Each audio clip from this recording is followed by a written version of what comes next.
जय जय रघुवीर समर्थ।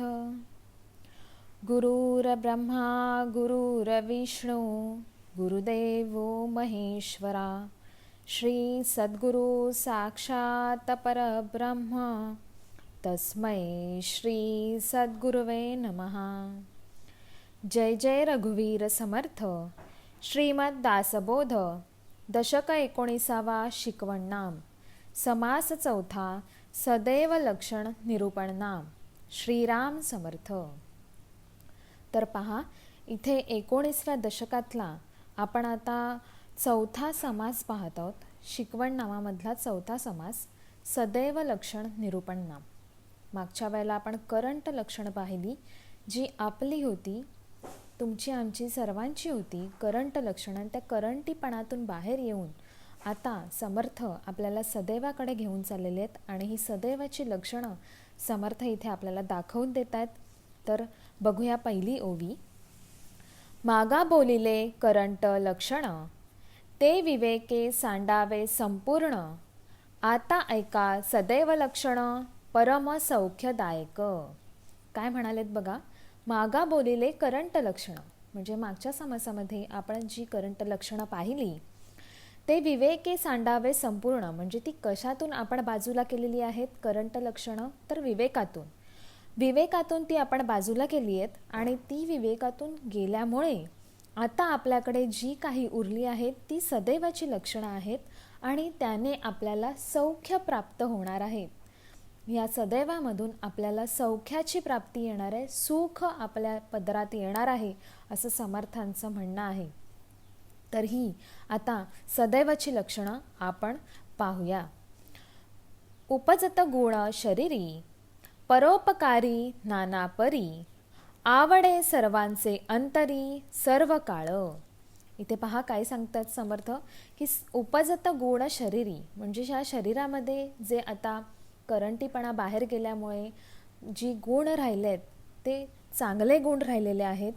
उपजता म्हणजे सौख्याचे गुण राहिलेले आहेत आणि जे अंतरीचे चांगले गुण आहेत तर ते गुण हे कायम असेच राहावे यासाठी समर्थांनी आपल्याला या चांगल्या मार्गावर या सदैवाच्या लक्षणांमध्ये आपल्याला समर्थांनी राहायला सांगितलंय।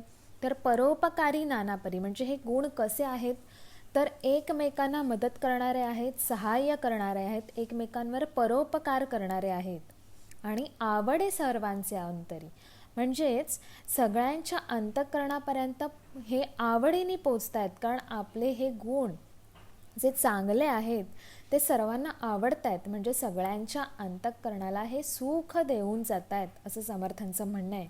म्हणून हे जे गुण आहेत हे सदैवाचे लक्षणं आहेत ते आपण पाहूया। तर ह्या गुण पुढे घेऊन आपण आपली वाट ही सौख्याची करूया असं समर्थांचं म्हणणं आहे।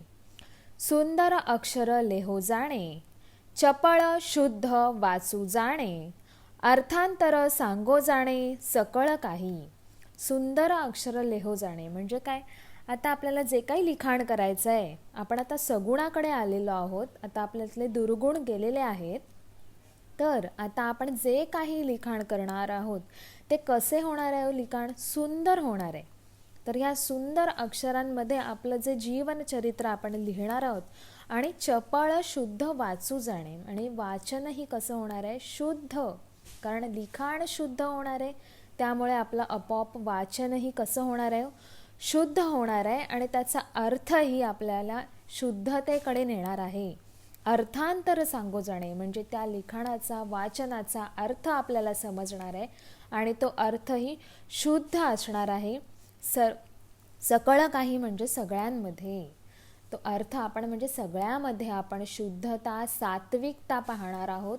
जे काही आपल्याला दिसेल त्यामध्ये आपल्याला फक्त सात्विकता दिसणार आहे असं समर्थांचं म्हणणं आहे। म्हणजे हे आपलं सगळं सात्विक होणार आहे। पुढे पाहूया। कोणाचे मनोगत तोडीना, भल्यांची संगती सोडीना, सदैव लक्षण अनुमाना आणून ठेवी। म्हणजे काय म्हणतात समर्थ, कोणाचे मनोगत तोडीना म्हणजे कोणाच्याही मनाला आपण दुखवत नाही आहोत, हे सदैवाचं लक्षण आहे। म्हणजे बघा, आपण एखाद्याला तोडून बोलतो, तोडून वागतो एखाद्याशी. जरी समोरचा कसाही वागत असला तरी आपण आपलं जे वागणं आहे ते आपलं वागणं हे शुद्ध आणि सरळ ठेवावं. त्यामुळे आपण समोरच्याचं मन तोडणार नाही याची आपण काळजी घ्यावी. समोरचा वाईट वागत असेल तरीही आपण त्याच्या वाईटामध्ये जाऊ नये असं समर्थांचं म्हणणं आहे. म्हणजे आपण भले होऊया असं समर्थ सांगतात. भल्यांची संगती सोडिना, म्हणजे समोरचा कितीही वाईट वागला तरी आपण आपला भलेपणा सोडायचा नाही असं समर्थ म्हणतात. हे कोणाचं लक्षण आहे? सदैवाचं लक्षण आहे असं समर्थांचं म्हणणं आहे. म्हणूनच सदैव लक्षणं अनुमाना आणून ठेवी. ह्या सदैवातून जो अनुभव आपल्याला येणार आहे तो आपल्याला ह्या कर्माकडे घेऊन येणार आहे, ह्या आपल्याला सद्गुणाकडे घेऊन येणार आहे आणि हाच गुण आपण पुढे वाढवत जायचा आहे असं समर्थ म्हणतायत. पुढे पाहूया. तो सकळ जनासी व्हावा, जेथे तेथे नित्य नवा, मूर्खपणे अनुमान गोवा काहीच नाही. तर पहा समर्थ काय म्हणतात, तो सकळ जनासी व्हावा. म्हणजे हा असा जो गुण आहे, हा जो दुसऱ्याचं मन न दुखवणं किंवा दुसऱ्यांशी सांभाळून बोलणं, आपलं वागणं बोलणं शुद्ध आणि नेमस्त असणं, हा जो गुण आहे तो सगळ्यांना हवासा वाटतो. जेथे तेथे नित्य नवा, म्हणजे जो सगळ्याच जण म्हणतात की अरे नाही हा गुण कसा आहे, उत्तम आहे. मूर्खपणे अनुमान गोवा काहीच नाही. तर ह्या गुणामुळे जो आपल्यातला अनुमान म्हणजे जो काही अनुभव आहे तो वाढणार आहे आणि मूर्खपणे अनुमान गोवा म्हणजे ह्यात मूर्खांची संगती सुटणार आहे. म्हणजे आपल्यातले विषय विकार जे सुटणार आहेत आणि आपल्याकडे सगुणाची प्राप्ती राहणार आहे. बाकी काही नाही आहे समर्थांचं म्हणणं. आपल्यातले विषय विकार गेल्यामुळे जे सगुण राहणार आहेत आणि हे सगुणच आपल्याला पुढे सगळ्यांना दिसणार आहेत. त्याच्यामुळे जिथे तिथे फक्त आणि फक्त सगुणता उरणार आहे. पुढे पाहूया. नाना उत्तम गुण सत्पात्र, तेची मनुष्य जगमित्र, प्रगट कीर्ती स्वतंत्र, पराधीन नाही. नाना उत्तम गुण सत्पात्र म्हणजे कसे आहे तो हे गुण? नाना गुण आहेत आणि उत्तम आहेत, जे सगळ्यांसाठी पात्र आहेत. नाना उत्तम गुण आहेत तर ते सगळ्यांना हवेसे वाटणारे आहेत आणि तेची मनुष्य जगमित्र, आणि असे जे लोक आहेत, अशी जी मनुष्य प्राणी आहेत ते सगळ्यांना हवेसे, त्यामुळे ते सगळ्या जगासाठी कसे हो सौख्यता आणणार आहेत, जगमित्र होणार आहेत. ते सगळ्यांचे सखा होणार आहेत कारण सगळी त्यांना आपली दुःख सांगणार आहेत, कारण त्यांच्याकडे काय आहे, सगुणता आहे. त्याच्यामुळे प्रगट कीर्ती स्वतंत्र म्हणजे स्वतःची अशी कीर्ती होणार आहे ह्या सगुण गुणांमुळे, उत्तम गुणांमुळे. ती दुसऱ्यांची जी मित्र होण्याची त्यांची पात्रता वाढणार आहे आणि पराधीन नाही म्हणजे कोणावर काही विसंबून राहणारे नाही आहेत. असे हे गुण आहेत, ते सगळ्यांना चांगले गुण दिसणार आहेत. राखे सकळांचे अंतर, उदंड करी पाठांतर, नेमस्तपणाचा विसर पडणार नाही. पहा काय म्हणतात समर्थ, तर राखे सगळ्यांचे अंतर म्हणजे सगळ्यांशी कसे बोलणार आहे, तो अंतर ठेवून बोलणार आहेत, भान ठेवून बोलणार आहेत. त्यामुळे त्यांच्याकडून कोणतीही ह्या सगुणांमुळे कोणतीही चूक होणार नाही आहे. सकळांचे अंतर लक्षात घेऊन आपण हे बोलणं चालणं ठेवणार आहोत, असे हे सगुण आहेत. उदंड करी पाठांतर म्हणजे कसं आहे, पाठांतर म्हणजे काय, अभ्यास का तर नाही, अभ्यास म्हणजे ज्ञान मिळवण्यासाठी कायम धडपड असणार आहे ह्या कोणाची, सदैवाची. म्हणजे आपली ही पाठांतर म्हणजेच ज्ञान मिळवण्यासाठी जी काही धडपड कायम चालू आहे ती आपण तशीच ठेवणार आहोत. कोणत्याही गोष्टीमधून आपण ज्ञान फक्त शोधणार आहोत. अज्ञान जे काही आहे ते बाजूला होऊन फक्त ज्ञानाची भरती आपण आपल्यामध्ये करणार आहोत. आणि हाच जो नेमस्तपणाचा विसर पडणार नाही म्हणजे ह्याचा कधीही विसर पडणार नाही, कारण आपण त्या नामस्मरणामध्ये, आपण त्या पाठांतरामध्ये असणार आहोत. आपल्या मुखामध्ये मनामध्ये तेच विचार, सगुणाचेच विचार असणार आहेत असं समर्थांचं म्हणणं आहे. त्याच्यामुळे आपल्याला हा नेमस्तपणाचा विसर पडणार नाहीये. पुढे पाहूया. नम्रपणे पुसो जाणे, नेमस्त अर्थ सांगो जाणे, बोला ऐसे वर्तो जाणे, उत्तम क्रिया. नम्रपणे पुसो जाणे म्हणजे कसं हो, आपण पुसणार म्हणजे काय हो, विचारणार. एखाद्याला एखादी गोष्ट विचारायची असेल तर ती आपण कशी विचारणार, नम्रतेतून. नम्रता किती महत्त्वाची आहे अंगामध्ये का आपल्या देहामध्ये. नम्रता खूप महत्त्वाचा विषय आहे जो समर्थांनी अगदी सांगितलं आहे. म्हणजे समर्थ पण किती किती गोष्टींमध्ये समर्थांनाही किती त्रास दिला हो लोकांनी. जेव्हा ते गेले किंवा बोहल्यावरून गेले तेव्हा त्यांच्या घरच्यांना, समर्थांना किती त्रास दिला हो. पण तरीही त्यांच्याकडे जी काही नम्रता होती त्यामुळे आज त्यांची कीर्ती, त्यांचे आपण विचार, त्यांचे आपण श्लोक हे आपण दिवसेंदिवस वाचतोय आणि त्याच्यामध्ये आपण उतरण्याचा प्रयत्न करतोय. अशी ही नम्रता ही खूप महत्त्वाची आहे. आणि जी नम्रतेमुळे आपण नम्रतेने एखाद्याला कोणती गोष्ट विचारली तर खूप समोरच्या माणसाला समाधान मिळतं असं समर्थांचं म्हणणं आहे. म्हणून समर्थ म्हणतात नम्रपणे पुसू जाणे. एखाद्याला विचारपूस करायची असेल तर ती कशी करायची, नम्रतेमधून करायची. नेमस्त अर्थ सांगो जाणे, आणि प्रत्येकाचं त्याच्यामधून कसा अर्थ मिळतो, त्या नम्रतेतून अर्थही कसा हो, सगुणाचा मिळतो. एकदम निर्गुणाचा म्हणजे हे होऊन जातो. आणि सगळं स्वच्छ असा अर्थ आपल्याला दिसतो या नम्रतेमधून. बोला ऐसे वर्तो जाणे, उत्तम क्रिया म्हणजे आपण जसं बोलतोय तसं कर्म करतोय असं जे कोणी वागत असेल ते सगुण आहे आणि ते सदैवाचं लक्षण आहे.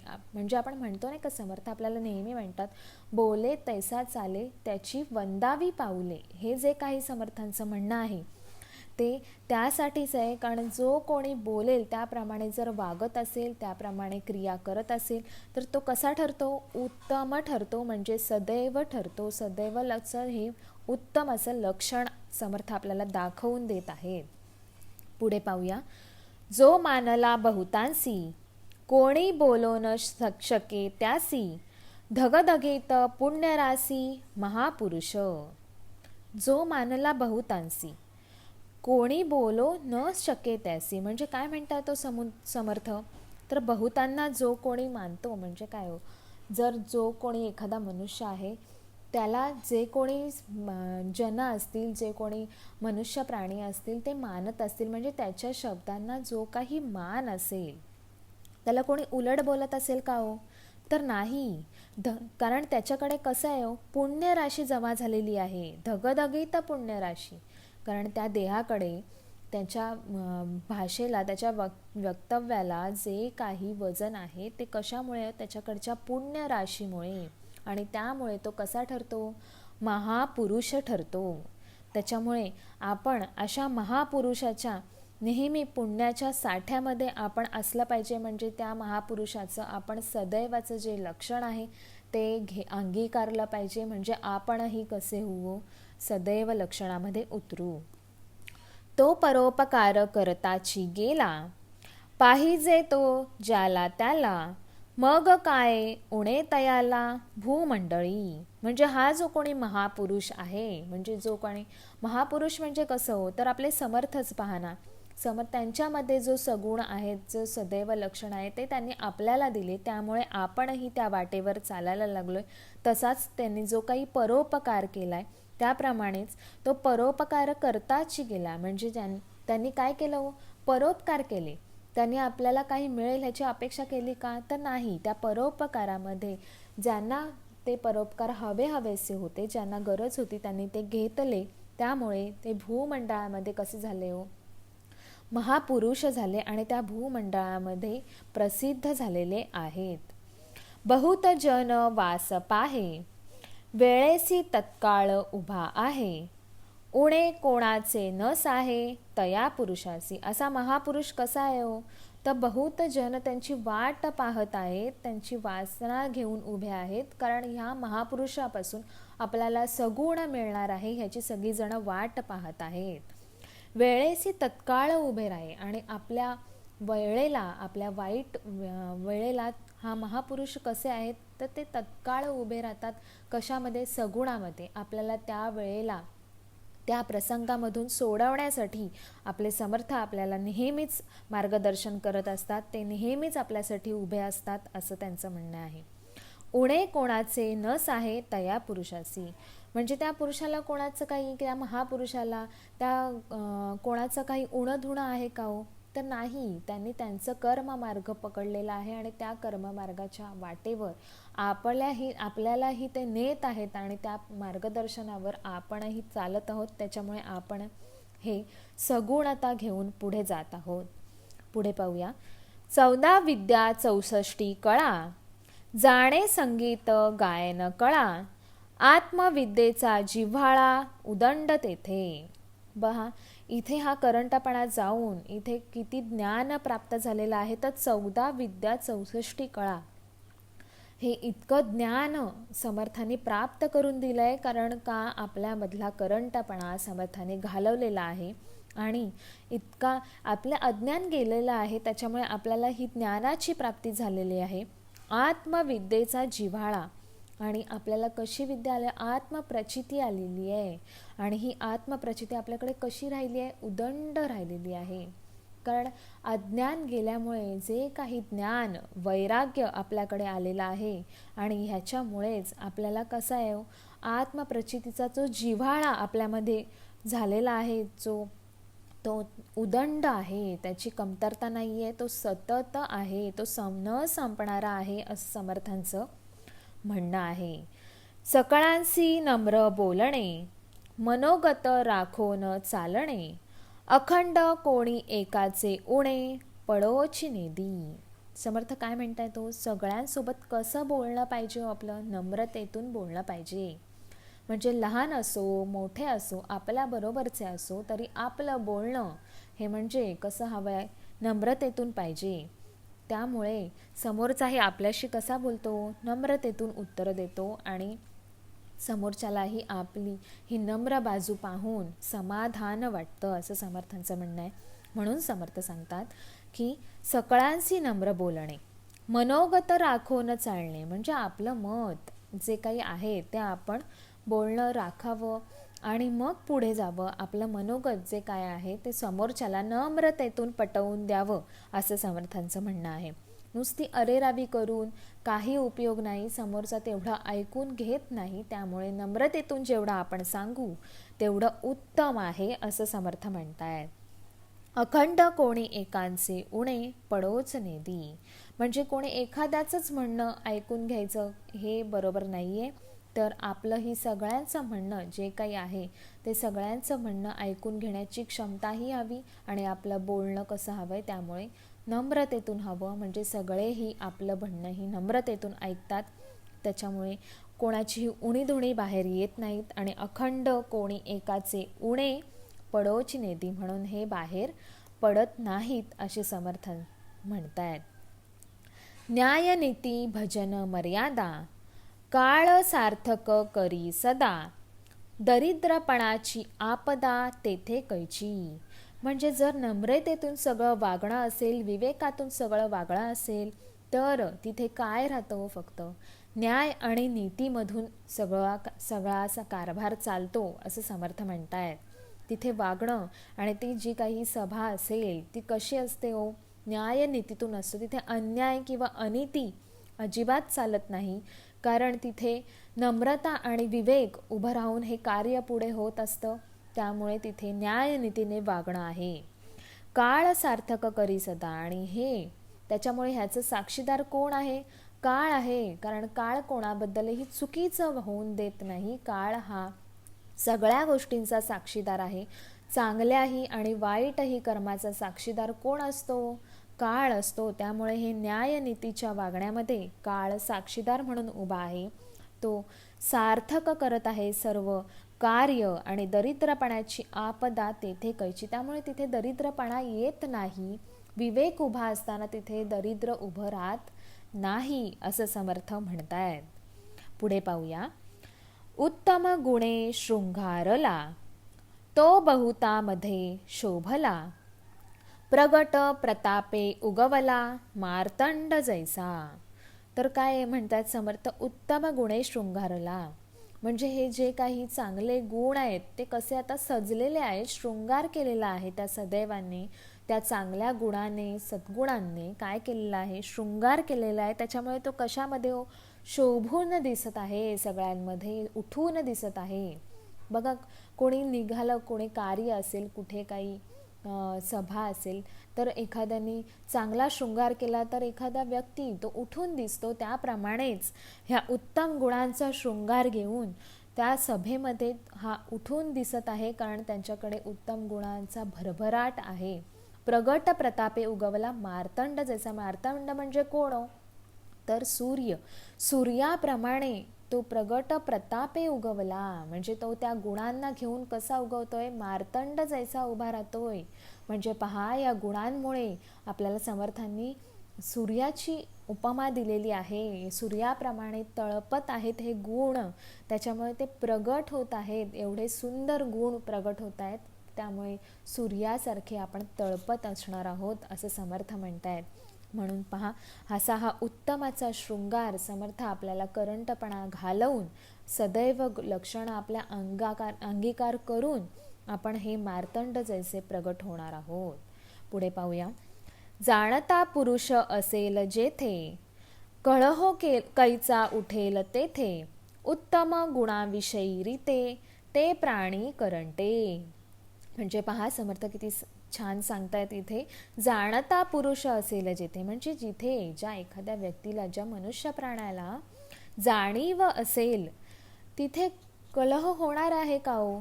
तर नाही. उत्तम गुणाची जाणीव असेल, आतमधले अवगुण गेलेले असतील, तर तिथे कोणत्याही प्रकारचा कलह, वादविवाद होणार नाही.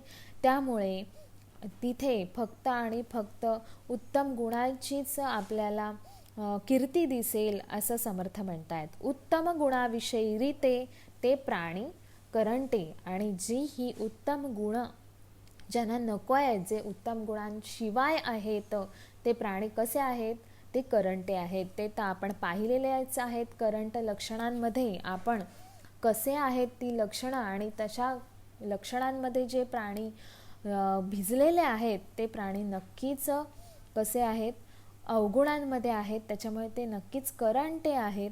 पण हे जे काही उत्तम गुण आणि जाणीव घेऊन जी कोणी उभे आहेत, त्यांच्यामधला हा वादविवाद समर्थांनी आता संपवलेला आहे, आणि आपण फक्त आणि फक्त ज्ञानामध्ये उभे असलेले आहोत. तर पुढे वाचूया. प्रपंची जाणे राजकारण, परमार्थी साकल्य विवरण, सर्वांमध्ये उत्तम गुण त्याचा भोगता. समर्थ काय म्हणतात पहा. प्रपंची जाणे राजकारण, म्हणजे प्रपंच म्हणजे कोण हो, तर हा देह प्रपंच. त्याच्यामध्ये काय चालतं, तर राजकारण चालतं. बाहेरही चालतं, त्याप्रमाणेच आपल्या देहामध्येही राजकारणचे चालतं. पण परमार्थी जो असेल त्याच्यामध्ये काय असतं, विवरण चालू असतं. म्हणजे सारासार विचार करण्याची शक्ती ही एका परमार्थ्यामध्ये असते. जो सगुणाच्या विचारांमध्ये असतो, त्या सगुणाच्या विचारांमध्ये ही सारासार करण्याची, ही जी विचारणा करण्याची जी शक्ती आहे ती परमार्थ्यामध्ये असते. त्यामुळे आपण प्रपंच तर आपण करायचाच आहे, तो समर्थाने आपल्याला करायलाच सांगितलेला आहे.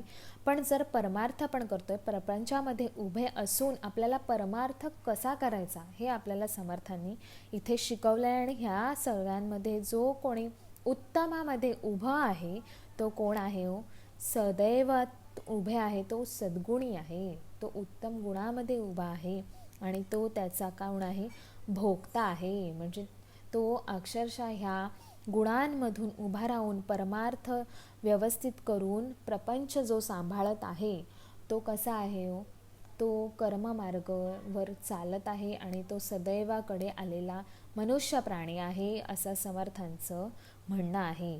पुढे पाहूया. मागे एक पुढे एक, ऐसा कदापि नाही दंडक, सर्वत्रांसी अलौकिक तया पुरुषासी. म्हणजे समर्थ काय म्हणतात पहा. मागे एक पुढे एक आहे, म्हणजे काय, तर आपलं बोलणं मागे एक पुढे एक असं नसावं, आत एक बाहेर एक असं नसावं. आपलं बोलणं, आपलं वागणं हे स्पष्ट हवं. जे आपल्या मनामध्ये चालू आहे तेच आपल्या ओठामध्ये आणि आपल्या कर्मामध्ये दिसलं पाहिजे असं समर्थांचं म्हणणं आहे. म्हणजे आपल्या वागण्यामध्ये बोलण्यामध्ये काय पाहिजे हो, स्पष्टता हवी. ऐसा कदापि नाही दंडक आणि सर्वत्रांशी अलौकिक. त्याच्यामुळे काय होणार हो, जी अलौकिकता ठरणार आहे म्हणजे आपण कोणालाही फसवत नाही ना ह्याची आपल्याला जाणीव असणे खूप महत्त्वाची आहे. आपण कोणाचीही फसवणूक करणं हे खूप चुकीचं आहे असं समर्थ म्हणतात. त्याच्यामुळे आपल्या बोलण्या आणि वागण्यामध्ये काय हवी हो, स्पष्टता हवी, अलौकिकता हवी. त्या पुरुषाचं वागणं हे त्यामुळे कसं राहणार आहे, सदैव राहणार आहे. हे सदैवाचं लक्षण आहे. आपल्या बोलण्या चालण्यामध्ये स्पष्टता हवी, सरळ वागणं हवं असं समर्थ म्हणत आहे. पुढे पाहूया. अंतरासी लागेल ढका, ऐसी वर्तणूक करू नका, जेथे तेथे विवेका प्रगट करी. पहा समर्थ किती सुंदर म्हणता येतो इथे. अंतरासी लागेल ढका म्हणजे एखाद्याच्या अंतःकरणाला दुःख होईल असं आपलं वागणं नको आहे असं समर्थांचं म्हणणं आहे. तर एखाद्याला आपण दुखवू, कोणत्याही विषयातून कोणत्याही मार्गातून आपण एखाद्याला दुखवू, अंतःकरण दुखवू म्हणजे अंतःकरणामध्ये कोण आहे हो, तर परब्रह्म आहे. अंतःकरणामध्ये अंतरीचा जो देव आहे, जो तुम्हा आम्हा म्हणजे सगळ्या जीवसृष्टीला जो चालवत आहे, ज्या जीवसृष्टी ज्याच्यामध्ये सामावलेली आहे, हे जे परब्रह्म अंतःकरण पंचकामध्ये राहत आहे. या अंतःकरणाला आपण दुखावलं तर म्हणजे कोणाच्याही अंतःकरणाला दुखवलं तर त्या परब्रह्माला त्रास होणार. म्हणून समर्थ म्हणतायत की कोणाच्याही अंतःकरणाला दुःख देऊ नये. जेथे तेथे विवेका प्रगट करी म्हणजे काय, तर त्यामुळे काय होतो म्हणजे आपण एखाद्याच्या अंतःकरणाला दुखवण्यामुळे जो काही आपला विवेक आहे तो आपण सोडून देतो. त्याच्यामुळे आपण एखाद्याशी बोलत असताना विवेकातून बोललं पाहिजे म्हणजे दुसऱ्याच्या अंतःकरणाला धक्का लागणार नाही आणि आपल्यातून हे पाप कर्म होणार नाही असं समर्थ म्हणतायत. कर्मविधी, उपासना विधी, ज्ञानविधी, वैराग्य विधी, विशाळ ज्ञातृत्वाची बुद्धी चळेल कैसी. पहा इथे कोणते विधी सांगितले समर्थाने, तर कर्मविधी, उपासना विधी. कर्मविधी म्हणजे आपलं जे काही कर्म आचरण आहे तो विधी, जे काही आपण उठल्यापासून झोपेपर्यंत जे काही करतो तो आहे कर्मविधी. उपासना विधी म्हणजे आपण जे काही उपासना म्हणजे आध्यात्मिक कार्य करतो, अध्यात्माकडे वळतो, जे काही नामस्मरण असेल, जी काही उपासना असेल, जे काही समर्थांचं भगवंताचं स्मरण असेल ती आहे उपासना विधी. ज्ञानविधी म्हणजे काय हो, तर आपण जे काही ज्ञान घेतो, जे काही शिकत असू, कोणी शिकत असे विद्यार्थी असणार तर शिकत असतील तर ते त्यातून जे काही ज्ञान संपन्न करतात. जो कोणी व्यवसाय करत असेल तर त्यामधून काही ज्ञान मिळतं म्हणजे हा आहे ज्ञानविधी. वैराग्यविधी म्हणजे काय हो, तर वैराग्य म्हणजे बाजूला होणं, तर ते विषयांपासून बाजूला होणं म्हणजे वैराग्य. तर ह्या वैराग्यामध्ये जो कोणी उभा असेल तो आहे वैराग्यविधी. विशाळ ज्ञातृत्वाची बुद्धी चळेल कैसी, तर हे जे काही ज्ञान आहे, ती जी काही बुद्धी येते आपल्याकडे, तर ती बुद्धी आहे ती ही आपली विवेकामधून उभी राहिली पाहिजे आणि त्या विवेकामधूनच ह्या सगळ्या विद्या आपण घेतल्या तर आपल्याकडे ज्ञानाची प्राप्ती होत असते असं समर्थांचं म्हणणं आहे. पाहता अवघे उत्तम गुण, तयास वाईट म्हणेल कोण, जैसा आत्मा संपूर्ण सर्वांघटी. म्हणजे जर आपण उत्तम गुणच घेतले सगळ्यांमधून तर त्यात वाईटपणा काही राहणार नाही असं समर्थ म्हणतात. ज्या काही गोष्टी आहेत, जे काही मनुष्य प्राणी आहेत, तर त्याच्यामधून आपण जो उत्तम गुण आहे तो घ्यावा, त्यामुळे वाईट त्यामध्ये काही राहणार नाही असं समर्थ म्हणतात. जैसा आत्मा संपूर्ण सर्वांघटी म्हणजे त्यामुळे कसा होईल, आत्मा संपूर्ण परिपूर्ण होऊन जाईल, सर्वांमध्ये तो उभा राहील आणि सात्विकता घेऊन उभा राहील असं समर्थ म्हणतायत. आपल्या कार्यास तत्पर, लोक असती लहान थोर, तैसाची करी परोपकार मनापासूनी. आपलं जे काही कार्य आहे, आपण जे काही करत आहोत त्यामध्ये आपण कसं उभं पाहिजे हो, तत्परतेने उभं पाहिजे. म्हणजे आपल्याला समर्थ कृपेने जे काही कार्य मिळालेलं आहे, जे काही आपण करत आहोत त्यामध्ये तत्परता हवी. कोणीही लहान आहे मोठा आहे असा भेदभाव नसावा असं समर्थ म्हणतायत. त्याच्यामुळे आपल्या हातून कसा परोपकार घडेल. आणि परोपकारामधून काय हो, परोपकारामधून आपल्याला अहंकार निर्माण होत नाही. उपकार जर केले तर त्यामधून अहंकाराची प्राप्ती होते, परोपकारामधून अहंकार येत नाही. त्याच्यामुळे जे काही आपल्या हातून घडेल ते कसं घडेल हो, मनापासून घडणार आहे असं समर्थांचं म्हणणं आहे. तर आपल्या कार्यास तत्पर असणार आहोत आपण. आणि जे काही आपण कार्य करणार आहोत ते कसं करणार आहोत हो, मनापासून आपल्या हातून ते कार्य, विवेकातून आपल्या हातून ते कार्य होणार आहे. पुढे पाहूया. दुसऱ्याच्या दुःखे दुखवे, दुसऱ्याच्या सुखे सुखावे, आवघेची सुखी असावे, ऐसी वासना.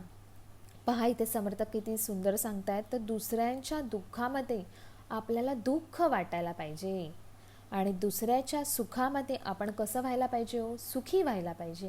हे खूप मोठी गोष्ट आहे अहो ही, कारण ही सगळ्यांनाच येत नाही.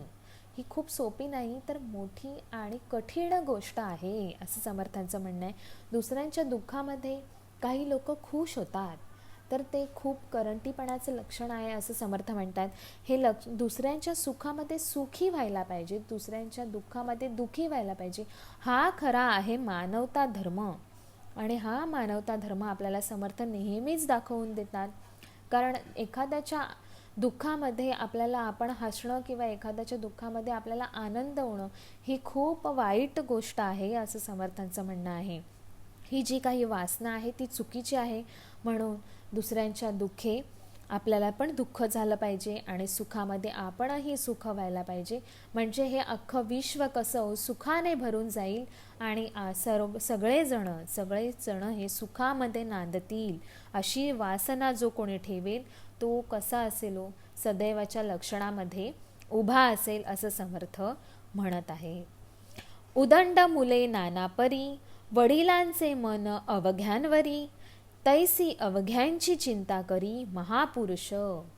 आता पहा, उदंड मुले नानापरी म्हणजे त्या समर्थांकडे, त्या परब्रह्माची जी काही परब्रह्माने जेवढे आपल्या पृथ्वी तरावर जन्माला दिलेले आहेत तेवढी उदंड मुले आहेत समर्थांची. आणि ह्या परब्रह्माची जी मुलं आहेत ती इतक्या मुलांवर त्या परब्रह्माचं काय आहे तितकंच प्रेम आहे. आणि त्या परब्रह्माला आपली चिंता आहे. त्याने आपल्याला ह्या पृथ्वी तलावर पाठवलेलं आहे तर त्याला आपली काळजी आहे. त्याच्यामुळे ते कसे आहे तो महापुरुष ठरत आहेत. कारण आपण इथे आलोय, ज्या कार्यासाठी आलोय, ज्या कार्यासाठी आपल्याला पाठवलं गेलंय ते कार्य समर्थ आपल्या हातून करून घेतात. आणि त्या नाना कार्यांमधून आपला जो परब्रह्म आहे तो आपला सांभाळ करत आहे, वडिलांप्रमाणे आपला सांभाळ करत आहे. आणि ह्या सांभाळामध्ये आपल्याला त्याची काय आहे, त्यांना काय आहे हो, आपली काळजी आहे. म्हणून आपल्याला तो नेहमीच श्रवणातून, ज्ञानातून किंवा चांगल्या ह्या गोष्टी शिकवून आपल्याला तो सरळ कर्ममार्गावर आणत आहे. आपल्याला चांगल्या गोष्टींची जाणीव करून देत आहे. कारण आपण कोणत्याही चुकीच्या वाटेवर जाऊ नये असं समर्थांचं हे जे काही म्हणणं आहे. समर्थ म्हणतायत हा जो दासबोध ग्रंथ आहे, हा एक जे कर्म आचरण आहे आपल्याला जे समर्थ प्रत्येक वेळेला जाणीवेने दाखवून देत आहेत. कारण आपण आपली वाट चुकू नये, आपली काळजी आहे त्यांना. म्हणून आपल्याला ही चांगला मार्ग आपल्याला ते दाखवून देत आहे, जेणेकरून माझी मुलं ही उत्तम मार्गावर जाऊन चांगलं कर्म आचरण करून ते सौख्याच्या मार्गावर गेले पाहिजेत, ते सगुणामध्ये उभे राहिले पाहिजे. जेणेकरून त्यांच्याकडे काय होईल, पुण्याचा साठा होईल. आणि अशा हा महापुरुषाला आपली काय आहे हो, काळजी आहे. पुढे पाहूया. जयास कोणाचे सोसेना, तयाची निकांचन वासना, धिकाऱ्याला धिकारेना तोची महापुरुष. म्हणजे काय आहे हो, तो महापुरुष कसा आहे, म्हणजे तो परब्रह्म कसा आहे हो, त्याला कोणाचं काहीही वाईट होतंय ते त्याला पाहावत नाहीये. त्याला कोणाचंच काही चुकीचं, आता हे जे काही आपल्या आयुष्यात जे काही चुकीचं ठरतं किंवा आपल्याला जे काही दुःख भोगावं लागतं ते आपल्या कर्मामुळेच लागतं. आपले कर्म तशी असतात, आपलं संचित तसं असतं, त्यामुळे आपल्याला ह्या दुःखाच्या वाटेवर जावं लागतं. तरीही आपल्यासोबत तो परब्रह्म उभा असतो आणि त्या परब्रह्मालाही दुःख होतं. जेव्हा आपण दुःख भोगत असतो तेव्हा त्या परब्रह्मालाही दुःख होतं, कारण आपल्यामुळे तोही ह्या दुःखामध्ये उभा असतो. आणि त्याला काय आहे, ह्याला म्हणजे एखाद्या कोणाला मनुष्य प्राण्याला जर धिक्कारलं गेलेलं असेल तर त्या परब्रह्मालाही धिक्कारलं गेल्यासारखं आहे. पण तो त्यामध्येही तरीही आपल्यासोबत उभा असतो, कारण तो महापुरुष म्हणून आपण त्याचा संबोध केलेला आहे. तो महापुरुष आहे, त्यामुळे आपल्या सुखदुःखामध्ये तो आपल्याला सांभाळत आहे. आणि असा हा सांभाळत असताना हा महापुरुष आपल्याला जो भेटलेला त्याचं आपल्याला नेहमीच भान ठेवलं पाहिजे आणि आपले कर्म ही उत्तम ठेवली पाहिजे, जेणेकरून आपण त्या महापुरुषाला दुःख देणार नाही. पुढे पाहूया. मिथ्या शरीर निंदले, तरी याचे काय गेले, ज्ञातासी आणि जिंकतिले देहबुद्धीने. म्हणून समर्थ म्हणतात आपली कार्य कर्म एवढी उत्तम हवीत की आपल्याला जन्म देऊन त्या परब्रह्माला त्रास सहन करावा लागला नाही पाहिजे. कारण आपण जे काही कर्म करतो त्या आपल्या कर्मांची, आपल्या जी काही कार्याची जी काही परतफेड आहे ती त्या समर्थांना करावी लागते, ती त्या परब्रह्माला करावी लागते. आपल्या चांगल्या वाईटामध्ये त्याला आपल्यासोबत उभं राहावं लागतं. त्यामुळे आपल्याला त्याच्यासाठी का होईना आपल्याला आपली कर्म उत्तम ठेवली पाहिजे, जेणेकरून त्याला आपल्याला जन्म दिल्याचं दुःख वाटलं नाही पाहिजे, असं समर्थ म्हणतात. मिथ्या शरीर निंदिले म्हणजे हे कसं आहे, हे खोटेपणातून जे काही आपण निंदा नालस्ती करतो ह्यातून आपल्याला फक्त आणि फक्त पापाचा साठा होतोय आणि ही पापाची भरती होते. तर हे जे करंटपणा आहे हा सोडला पाहिजे. तरी याचे काय गेले म्हणजे आपण हे नकळत करतो, पण ह्याची जी काही परतफेड आहे ही आपल्या देहाला आपल्या अंतःकरणाला, आपल्या अंतःकरण पंचकाला करावी लागते. त्यामुळे आपण हे ज्ञान घेऊन, नुसत्या देहबुद्धीने नाही तर ज्ञान घेऊन विवेकाने वागणं खूप महत्त्वाचं आहे, असं समर्थ म्हणतायत. हे अवघे अवलक्षण, ज्ञाता देही विलक्षण, काही तरी उत्तम गुण जनी दाखवावे.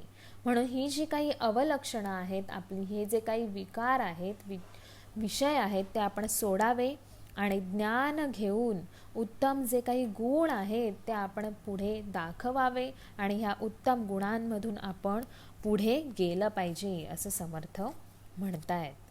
उत्तम गुणास मनुष्य वेधे, वाईट गुणासी प्राणी खेदे, तीक्ष्ण बुद्धी लोक साधे, काय जाणीजे. म्हणजे जे काही उत्तम गुण आहेत ते मनुष्य प्राण्यांसाठी आहेत आणि वाईट गुण आहेत ते प्राण्यांसाठी. म्हणजे असं नाही आहे, पण मनुष्याला मानवाला जी काही बुद्धी आहे त्या बुद्धीमधून आपण चांगलं काय आणि वाईट काय हे आपल्याला कळू शकतं. कारण मनुष्याला बुद्धी हा विषय जास्तीचा दिलेला आहे प्राणी मात्रांपेक्षा. प्राण्याला कळतं का हो, चांगलं वाईट कळतं का? नाही, तर त्याला ते कळत नाही. त्या प्राण्यांपेक्षा मनुष्य देहाला आपल्याला बुद्धी ही जास्त दिलेली आहे, त्यामुळे आपण चांगल्या वाईटाचा निवाडा करू शकतो. म्हणून मनुष्य हा उत्तम गुणाकडे वळू शकतो, असं समर्थ म्हणतात. तीक्ष्ण बुद्धी आहे आपल्याकडे आणि त्या बुद्धीमुळे आपल्याला जाणीव होते चांगल्या वाईटची. तर ह्या जाणीवेमध्ये समर्थाने आपल्याला उभं राहण्याची शिकवण इथे ह्या समासामध्ये दिलेली आहे. तर पुढे पाहूया. लोकी अत्यंत क्षमा करीती, आलिया लोकांचे प्रचिती, मग ते लोका पाठी राखती, नाना प्रकारी. म्हणजे काय हो, तर लोकी अत्यंत क्षमा करती. जे काही ही चालू आहे, कर्म चालू आहे, त्याची जी प्रचिती पाहून लोक काय म्हणतात हो, जे काही आत्मप्रचिती येते त्याच्यामुळे आपल्याला जाणीव होते की आपण केलेलं कार्य बरोबर आहे चुकीचं आहे याची प्रचिती येते आणि मग आपण ते कर्म करणं सोडून देतो. चांगलं कर्म असेल तर ते पुढे नेतो आणि वाईट कर्म असेल तर ते सोडून देतो. अशी आपल्याला जी काही प्रचिती येते ती लक्षात ठेवावी आणि पुढे कर्म करत राहावं, असं समर्थ म्हणतायत. बहुतांसी वाटे मी थोर, सर्वमान्य पाहिजे विचार, धीर उदार गंभीर महापुरुष. म्हणजे सगळ्यांना काय वाटतं आता आपल्या मनुष्य प्राण्यामध्ये सर्वांना काय वाटतं, आपण जे वागतोय ते बरोबर आहे, आपण जे करतोय तेच बरोबर आहे, किंवा माझा जो काही विचार आहे तो सर्वांना पटलाच पाहिजे. पण असं नाही आहे. सगळ्यांचं म्हणणं वागणं, प्रत्येक जेवढे देह आहेत तेवढे वेगळे वेगळे त्यांची देहबुद्धी आहे. त्याच्यामुळे आपलं म्हणणंच, तेच म्हणणं आपण दुसऱ्यावर लादणं हे चुकीचं आहे असं समर्थ म्हणतायत. धीर उदार गंभीर म्हणजे आपल्या म्हणण्यावर आपला धीर असला पाहिजे, आपल्या वक्तव्यावर धीर असला पाहिजे. आपली गोष्ट ही फक्त आपलीच म्हणून पटवून देण्यात काहीही अर्थ नाही आहे, ती सर्व मान्य असली पाहिजे असं समर्थांचं म्हणणं आहे. जितुके काही उत्तम गुण ते समर्थांचे लक्षण, अवगुण ते करंट लक्षण सहजची झाले. इथे पहा, समर्थांनी आपल्याला दाखवून दिलेले आहेत की जितके काही जे गुण आहेत ते उत्तम गुण आहेत. ते कोणाची लक्षणं आहेत तर समर्थांची लक्षणं आहेत, जे चांगली आहेत अशी समर्थांनी आपल्याला दाखवून. कारण मागच्या समासातली करंट लक्षणं समर्थांनी दाखवून दिली आहेत. जी करंट लक्षणं आहेत ती कोणाची आहेत, आपली आहेत, देहबुद्धीची आहेत अशी समर्थांचं म्हणणं आहे. पण जी चांगली लक्षणं आहेत ते कोणाची आहेत, समर्थांची लक्षणं आहे. कारण तो उत्तमच आहे ना, त्यामुळे आपल्याला उत्तमाची लक्षणं समर्थ आपल्याला इथे दाखवून देत आहेत. आणि अवगुण जे काही आहेत ती करंट लक्षणं आहेत, ह्याची आपल्याला समर्थाने आता निवाडा करून दिलेला आहे. उत्तम काय आहे आणि अवगुण काय आहेत ही समर्थाने आपल्याला दाखवून दिलं. तर आपण निवाडा करायचा आहे की आपण कशामध्ये उभं राहायचं आहे, आपण कुठल्या मार्गाने चालायचं आहे, उत्तमाकडे जायचं आहे का अधमाकडे जायचं आहे, हा आपला निवाडा असला पाहिजे. त्यामुळे आपण जर उत्तम दिशेने चाललो तर आपण समर्थांच्या वाटेने जाऊ असं समर्थ म्हणतायत. आणि जर वाईटाकडे जाणार असू तर आपण करंट लक्षणांमध्ये जाणार आहोत. तर आपण समर्थांचे दास आहोत, तर आपण समर्थांकडे उत्तमांचे गुण घेऊ समर्थांसारखे आणि त्यांच्याप्रमाणे त्यांच्या सांगितलेल्या शिकवणीमध्ये उभे राहू असं समर्थांना आपण वचन देऊ. आणि आपण पुढे पाहूया.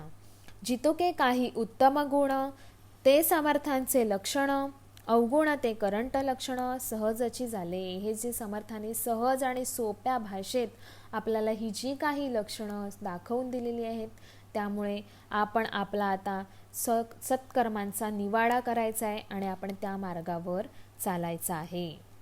तर पुढे इति श्रीदासबोधे गुरु शिष्य संवादे सदैव लक्षण निरूपणाम समास चौथा. जय जय रघुवीर समर्थ. तर पहा, इथे आपण समर्थांचा सदैव लक्षण हा जो समास होता तो आपण श्रवण केलेला आहे. तुम्हाला कसा वाटला तो मला नक्की सांगा, कमेंटमध्ये लिहा. ह्याच्या पुढचा समास आपण नक्कीच पुन्हा समर्थ कृपेने श्रवण करू. जय सद्गुरू.